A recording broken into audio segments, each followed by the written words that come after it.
आपके माइंड को भी कॉन्सेंट्रेट विचलित नहीं होना है।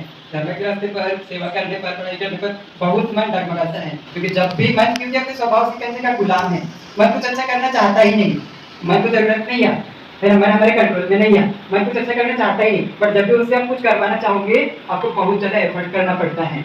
इसीलिए एकाग्रता की जरूरत होती है। जब एकाग्र होते हैं तभी कुछ महान कर पाते हैं, तभी कुछ मान कर पाते हैं। जो लास्ट जो है प्रज्ञा को जगाना, जितना जितना अनुभव हुआ, बहुत बार नीचे गिरेंगे फिर उठना है, है ना, बहुत बार गिरेंगे फिर पैर झाड़ के उठना है, बोलो, है ना, बहुत बार उतार चढ़ाओगे हम फिसल जाएंगे।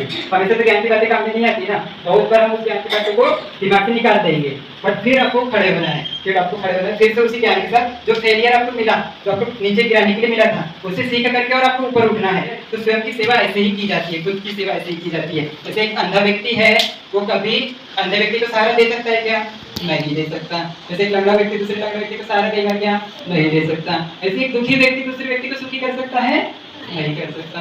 खुद ही दुखी है, दूसरे को कैसे सुखी करेगा? ये भी याद रखना है। तो खुद की सेवा पहले बोले बाबा साहब ने, खुद को पहले तो शांत रखना है, समता में रखना है। खुद अगर आप सुखी है उतना प्रोडक्टिव काम आप कर पाएंगे, समाज के लिए, देश के लिए, बोलो, खुद के लिए पहले करना होता है, खुद को इम्प्रूव करना होता है पहले। खुद के जीवन में प्रकाश नहीं ला पा रहे हैं, दूसरे के जीवन में प्रकाश नहीं ला पाएंगे। खुद की self help which is the best help. और कैसे? हमारे मन के मुताबिक अगर कोई व्यक्ति नहीं चलता है तो हमें गुस्सा आता है। जैसे खुद की सेवा बोल रहे हैं हम लोग, तो खुद की सेवा कैसे करें?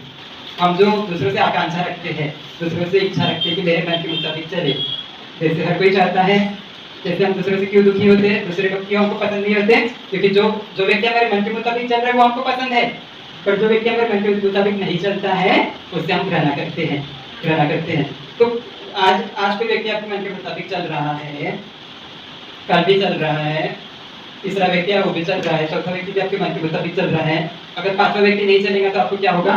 दुख होगा, दुख होगा। तो सारी हमारी मनोकामना तो पूरी नहीं होगी, सारी मनोकामना हर बार की पूरी नहीं होगी। तो इसके लिए क्या कर सकते हैं?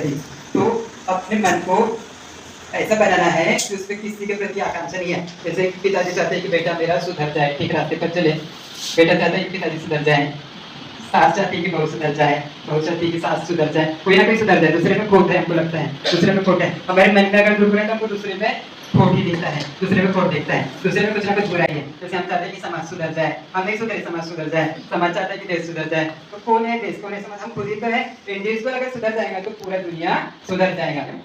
जितना भला माता पिता भी नहीं कर सकते उतना भला कौन करता है? हमारा खुद का मन, जो अच्छे रास्ते पर लगा हुआ मन, उतना अच्छा भला करता है। जितना पूरा दुश्मन भी नहीं करता उतना पूरा कौन करता है? गलत रास्ते पर लगा हुआ मन करता है। क्योंकि गलत रास्ते पर अगर मन लगे वो हमेशा हमसे गलत करवाएगा, पछतावा होगा, फिर दुख होगा, फिर गलत करवाएगा, फिर दुख होगा। अगर अच्छे रास्ते पर लगाए तो हर समय सुख मिलेगा, सुख मिलेगा।